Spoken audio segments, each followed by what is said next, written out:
Bonjour Pascal. Bonjour. Bonjour à tous. Alors aujourd'hui je suis en compagnie de Pascal Leroy, donc cavalier de concours complet qui fait plusieurs 4 étoiles par an. Et Pascal, tu as aussi un centre équestre, c'est bien ça? Oui, Oui. tout à fait. Et tu coaches des élèves en concours. Oui, Ouais. on a même une section sport-études qui sont donc un peu plus impliquées que certains propriétaires. Ouais. Donc il y a une équipe que je coach toute l'année. Ok. Alors nous on va s'intéresser plus particulièrement aujourd'hui à l'épreuve de cross en compétition. Est-ce que tu peux nous dire combien de reconnaissances de cross tu fais faire à tes élèves lors des compétitions? Généralement, moi j'en fais une, enfin je les encadre sur une reconnaissance Ouais. où on voit tous les problèmes éventuels. Et après, ils refont une connaissance seule. Je trouve que c'est toujours bien de refaire une connaissance seule, d'être Ouais. plus concentré, pas dispersé par les autres, par l'entourage, Ouais. et de prendre ses repères et répéter ce qu'on a dit pendant la reconnaissance Ok. précédente.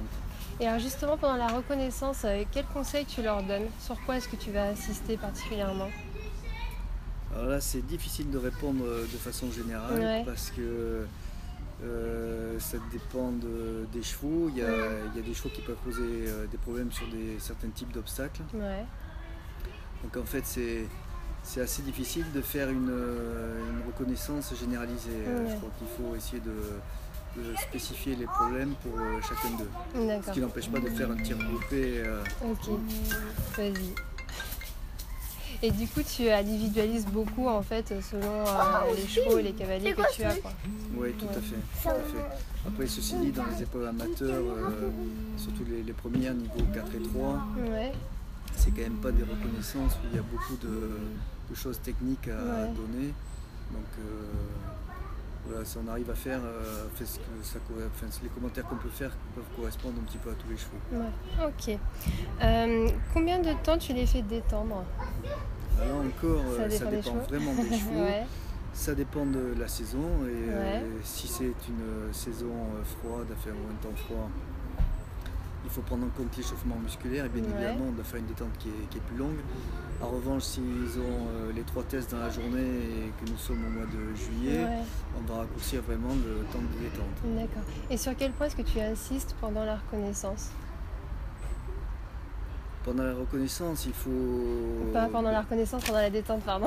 Pendant la détente, ce qui est important, c'est qu'ils finissent leur détente avec des chevaux très, très devant eux, Ouais. en équilibre et aux ordres le plus possible pour avoir le D'accord. contrôle nécessaire sur Ok. l'épreuve. Et comment est-ce que tu organises? Tu fais d'abord détendre sur des obstacles de volée, ensuite directionnel, après tu les fais enchaîner, comment est-ce que tu fais un peu Déjà sur les détentes, on est limité puisque on nous met à disposition certains obstacles, donc on n'a pas le choix de prendre ce qu'on veut. Ouais. Et il y a souvent assez peu d'éléments. Ouais. Et, non, je démarre toujours la détente par des obstacles mobiles, des obstacles de concours, pour bien retravailler l'équilibre, arriver à ce qu'ils placent leurs chevaux dans des abords corrects. Et après, effectivement, après on passe aux obstacles fixes. Généralement, il y a 2-3 qu'on saute au début avec beaucoup de précision perpendiculaire et effectivement, on finit souvent en mettant du pied ou alors s'il y a un obstacle directionnaire qui est posé sur la carrière, on finit par cet obstacle. Enfin, forcément, on va de façon croissante dans la difficulté. Ok. Pascal, est-ce qu'il y a le droit d'aller avec ma maman? Il y a Oui, des jeux. on est occupé là. Chez les Glaises, D'accord. chez les Glaises, il a le droit. Oui, ok. Moi, je l'autorise. Quel conseil est-ce que tu leur donnes juste avant de partir sur le cross? Là encore, on a besoin de personnaliser parce qu'il y a des cavaliers qui sont presque trop téméraires et puis qui sont trop pressés et qu'il faut recalmer un petit peu et leur demander de garder du contrôle, il vaut mieux leur refroidir un peu la tête. Ouais. En revanche, il y en a qui sont un peu sur le frein, qui sont un peu timorés et ceux-là, va falloir les stimuler. Alors, qu'est-ce que tu leur dis justement pour les stimuler? Déjà, il faut leur faire miroiter il faut leur faire mettre en épingle les objectifs de réussite sur Ouais. Tu les motives comme ça par Sur l'objectif sur qu'ils le ont à résultat, atteindre? oui. Ouais. Ok. Est-ce que tu fais un débriefing dès l'arrivée du cross ou plus tard dans la journée, un peu à froid? Généralement, je les laisse redescendre un peu en pression Ouais. après la ligne d'arrivée, mais après, c'est effectivement très important de faire un débriefing et puis de toute façon, on va essayer rectifier pour les fois D'accord. suivantes. Et comment est-ce que tu fais du coup pour leur faire un débriefing? Parce que souvent on voit pas tout le parcours. Tu discutes avec eux sur ce qui s'est passé. Comment est-ce que tu Oui, fais un peu? effectivement, je suis obligé de faire un débriefing sur ce que je vois. Ouais. Mais après, il y a déjà des commentaires à faire sur le galop du cheval, sur l'équilibre du cheval, sur le contrôle du cavalier, de façon Ouais. générale, sur les obstacles sur lesquels on les voit évoluer, effectivement. D'accord. Après, il y a des commentaires par rapport au temps, par rapport au chrono. Ouais. Il y a toujours par rapport à leur attitude dessus. Il y a toujours pas mal de Ok. choses à dire. Et toi, quand tu es sur ton parcours de cross, donc toi en tant que cavalier, qu'est-ce que tu te dis? À quoi tu penses quand tu es sur ton tour? J'essaye de penser à ce que je fais, Ouais. avant tout.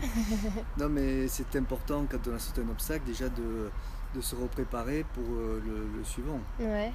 de se remémorer tout ce qui a fait l'obstacle en lui-même, avec ce qu'on s'est dit à la reconnaissance, Mhm. sur les distances, sur les abords, enfin, il y a plein de choses à étudier pendant la reconnaissance et on essaye de se. Et après, on a quand même effectivement, on est préoccupé aussi par le chrono. Mhm. Après, ça dépend si c'est un cheval qui est en phase d'éducation. Là, par exemple, ici, c'est un cheval qui est en phase d'éducation. Donc, j'ai pas un objectif de performance, j'ai un Ouais. objectif de travail pour le cheval. Donc, le chrono m'importe assez peu. Ce qui va m'importer, c'est de le rassurer sur tous les sauts le plus possible. D'accord. Et puis de capitaliser de la confiance et voilà, et puis essayer de l'avoir droit. Ok. Et pour toi, quelles sont les principales qualités d'un cheval de complet pour le cross? On va parler pour le cross. Déjà, il faut qu'il y ait une vraie classe de galop. Ouais. Parce que quand le cheval manque de galop et de sang, on est obligé de les mettre entre guillemets trop dans le rouge Ouais. et on n'a pas le temps de préparer les sauts comme on devrait pouvoir le faire. D'accord. Si on a un cheval très rapide, ça permet de prendre un peu de temps, d'assurer, de prendre du contrôle et d'avoir le contrôle qu'il faut et perdre une seconde ou deux par obstacle si on peut rattraper entre les obstacles. Donc il faut vraiment qu'il galope.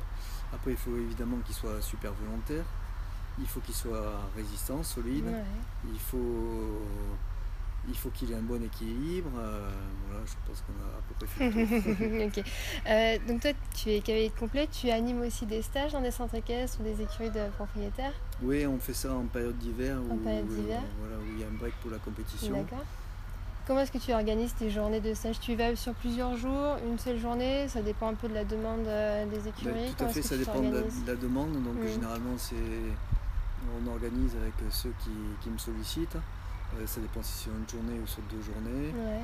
Et ça dépend s'ils ont du matériel fixe ou pas.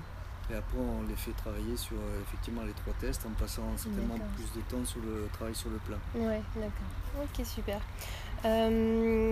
On va laisser, tu veux bien qu'on laisse tes coordonnées si des fois il y a des personnes qui souhaitent te contacter pour animer un stage? Oui, tout à fait, avec grand plaisir. Donc je vous laisserai du coup le lien du site internet, comme ça ils pourront te contacter sans problème. Merci beaucoup Pascal d'avoir répondu à mes questions. Avec plaisir. On te souhaite ici donc une bonne fin de concours donc avec ce cheval en formation. Et puis nous on se dit à bientôt pour une nouvelle vidéo. Merci beaucoup. Au revoir.